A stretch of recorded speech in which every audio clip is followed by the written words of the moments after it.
Por décadas a gente ouviu a mesma história, né?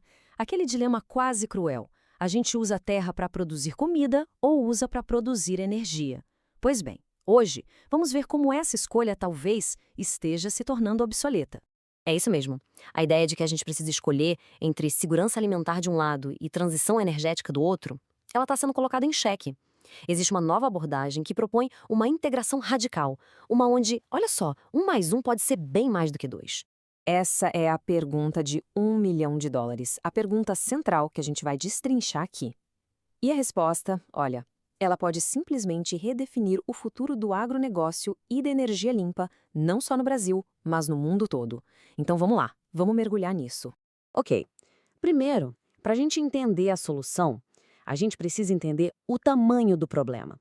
A pressão que a terra agrícola enfrenta hoje não é uma coisinha simples, não. É uma baita confluência de desafios, tanto climáticos quanto econômicos. Pensa só, lá no campo, o sol é vida, claro, mas ele também pode ser uma ameaça. O calor excessivo chega a paralisar a fotossíntese bem no meio do dia. E a água, cada vez mais escassa, ela evapora antes mesmo de nutrir a planta.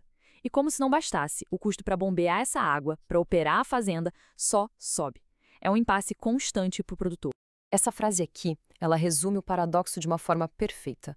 A gente está falando de um dos maiores celeiros do mundo, onde a abundância de um recurso, que é a luz do sol, acaba piorando a escassez de outro, que é a água. É um ciclo vicioso que, francamente, precisa ser quebrado. E a solução é elegante, surpreendentemente simbiótica. O nome dela é agrovoltaico, ou agri-PV, se preferir. A proposta é simples: parar de enxergar a Terra como um espaço para uma coisa só e transformá-la numa plataforma de produtividade dupla. O conceito é bem direto: instalar painéis solares mais altos, em cima das lavouras. Em vez de competirem pelo espaço, as duas atividades começam a cooperar. A questão deixa de ser ou um ou outro e passa a ser como é que a gente otimiza os dois, juntos. Tá, mas como a gente mede se isso funciona mesmo? Aí que entra a tal da razão equivalente de terra, o LER. Guarda essa sigla. Essa é a métrica-chave. Se o LER for maior que 1, pronto, o sistema integrado produz mais do que a soma das partes separadas. Simples assim. E é aqui que a coisa fica impressionante. Sistemas agri-PV bem projetados podem chegar a um LER de mais de 1,5. Sabe o que isso significa na prática? Que um único hectare está gerando 50% mais valor, somando produto agrícola e energia, do que se a gente usasse 2 hectares, um para cada coisa. É um ganho de eficiência simplesmente massivo. Então, o pulo do gato é essa relação de benefício mútuo. Os painéis funcionam como um grande guarda-sol, sabe? Reduzindo o estresse de calor e de água nas plantas. Isso cria o que os pesquisadores estão chamando de bateria de água no solo. E não para por aí. Em troca, a transpiração das plantas cria um microclima mais fresco, o que aumenta a eficiência dos painéis. É uma sinergia, assim, perfeita. Agora, um ponto importante: isso não funciona com qualquer cultura, tá? O segredo do sucesso está em escolher as plantas certas, aquelas que não só toleram uma sombrinha, mas que na verdade prosperam desse novo ambiente. Vamos dar uma olhada em alguns exemplos de altíssimo valor. A primeira é a carinata. Pensa nela como uma oleaginosa de inverno, que não compete com as grandes safras de verão, tipo a soja, e que tem um destino bem específico e muito valioso: o setor de aviação. Então, a carinata é a base para o SAF, o combustível sustentável de aviação. E o fascinante é que o ambiente debaixo dos painéis é simplesmente ideal para ela. O sombreamento protege a planta daquele calorão que normalmente diminuiria a qualidade do óleo. Na prática, isso significa um produto final melhor, mais valioso e para o mercado que não para de crescer. Em seguida, o sorgo. Ele já é conhecido por ser um guerreiro super resistente, mas com o AgriPV ele se beneficia de uma forma que parece até contraintuitiva, resolvendo o que os especialistas chamam de paradoxo C4.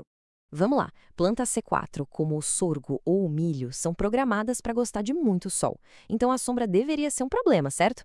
Pois é. Errado. O benefício da água que a sombra ajuda a economizar é tão grande, mas tão grande, que compensa ter um pouquinho menos de luz. A planta consegue continuar trabalhando nas horas mais quentes do dia, quando ela normalmente pararia para se proteger. O resultado? Uma safra mais estável, mesmo em anos de seca. E para fechar, um exemplo de nicho, mas com valor agregado altíssimo: o lúpulo. Sim, o ingrediente essencial da cerveja. E aqui, a integração do sistema é ainda mais inteligente. Aqui a engenharia do negócio sobe de nível. A própria estrutura que o lúpulo usa para crescer serve de suporte para os painéis solares. A energia que é gerada de dia é armazenada e usada para acender luzes de LED à noite, basicamente enganando a planta para ela produzir mais. É um sistema fechado, autossuficiente e super tecnológico. A tecnologia é incrível, a gente já viu. Mas por que agora? Por que esse é o momento? A resposta está na legislação brasileira, que, sem querer querendo, criou o ambiente perfeito para o AgriPV simplesmente decolar. Olha só como as peças do quebra-cabeça se encaixam. Primeiro, a Lei 14.300, que permite ao agricultor gerar a própria energia e usar em toda a sua operação. Logo em seguida, vem a Lei do Combustível do Futuro, criando uma demanda obrigatória, garantida, para culturas como a carinata. Ou seja, a gente tem a tecnologia, tem o mercado e agora tem a lei. Tudo perfeitamente alinhado. Certo, com a tecnologia e a regulação no lugar, como é que isso vira um modelo de negócio que para em pé e que é diversificado? A resposta está em atacar em 3 frentes de receita bem distintas.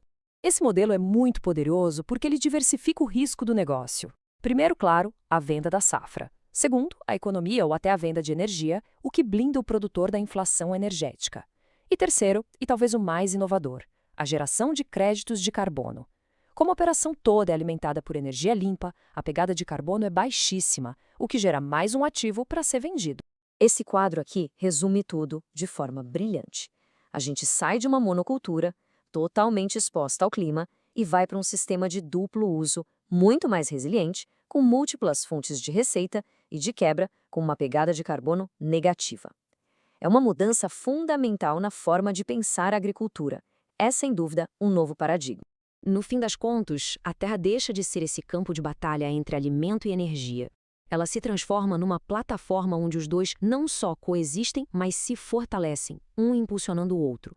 É o início de uma nova era de intensificação sustentável.